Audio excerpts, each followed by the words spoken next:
choose our socks for success in all endeavors. Fortunes rises from the heel, and good luck for life.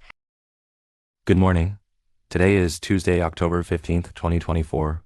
Today in history, on this day 180 years ago, German philosopher and thinker Friedrich Nietzsche was born.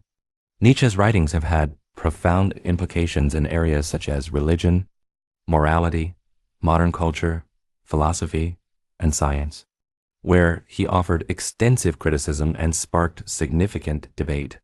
His influence continues to be widely felt. Welcome to today's Ching Chow Morning News. Let's start with political updates.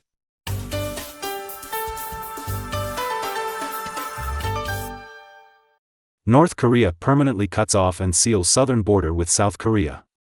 According to North Korean news, North Korea recently announced it will completely cut off rail and road connections with South Korea and begin a fortification and reinforcement project for its defense facilities. The North Korean military described this as a self-defense measure aimed at preventing war and safeguarding national security. In a statement, the General Staff of the Korean People's Army explained that South Korea frequently conducts aggressive war drills near the north-south border, with the intensity of these drills escalating. Additionally, the presence of U.S. nuclear strategic assets and repeated calls to end the North Korean regime contribute to the heightened military tension on the Korean peninsula. In response, North Korea's military has vowed to take stronger countermeasures to protect its national security. Thai court acquits MP of Royal insult charges. According to Bloomberg News, a Thai court recently acquitted an opposition lawmaker of violating the country's lèse-majesté law, a rare outcome in such cases. Pirat Chongthep, a member of the People's Party, had been accused of posting slogans critical of the Thai king in Kalasan province in 2021. Na Phong, an information officer at Human Rights Lawyers, highlighted the rarity of acquittals in royal defamation cases in Thailand. Thailand's monarchy is protected by the lèse-majesté law, with each violation carrying a penalty of up to 15 years in prison. Critics argue that the government uses this law to suppress dissent. Since 2020, over 270 individuals have been prosecuted under lèse-majesté.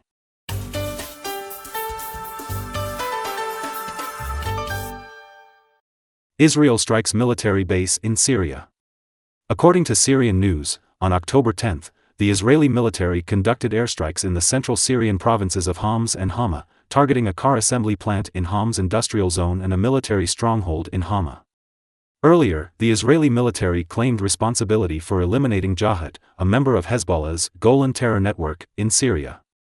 Jahad was reportedly an intermediary who conveyed intelligence from Syria to Hezbollah, which relies on Syria for transporting weapons and equipment from Iran. Both Syria and Iran deny that Iranian troops are stationed in Syria. As the conflict between Israel and Hezbollah escalates, Israeli airstrikes on Syrian targets have become more frequent.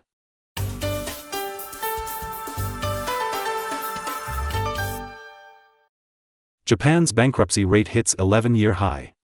According to Bloomberg News, a report released on October 8 by the Japanese research institution Imperial Database showed that the number of Japanese corporate bankruptcies in the 6 months leading up to September reached its highest level since 2013.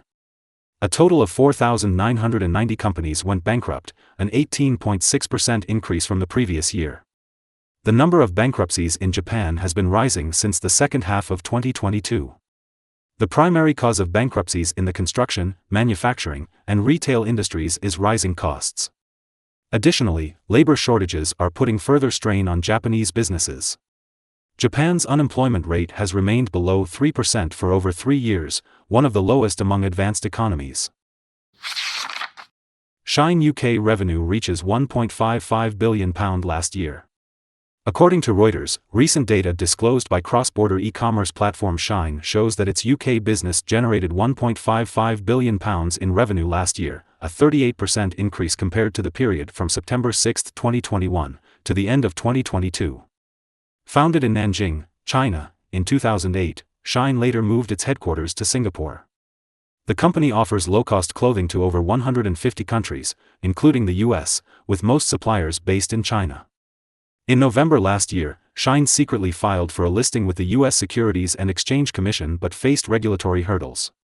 British officials also questioned Shein's suitability for listing in London and called for stricter scrutiny of its business. In response, Shein stated that it is enhancing corporate governance and compliance oversight.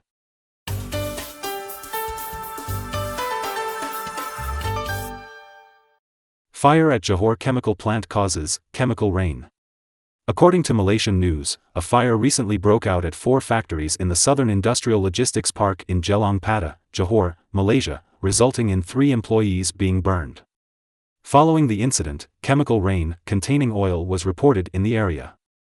Authorities are closely monitoring local air and water quality. Preliminary investigations revealed that the fire impacted 4 factories, including 3 owned by a chemical company and 1 by a logistics company.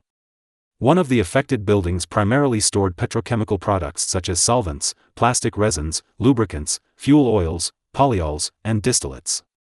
Heavy rain fell in the Jelang Pada area that afternoon, carrying black oily dust through the air, with a strong chemical odor present. The Johor National Security Council has advised residents to wear masks to avoid inhaling harmful particles from the fire.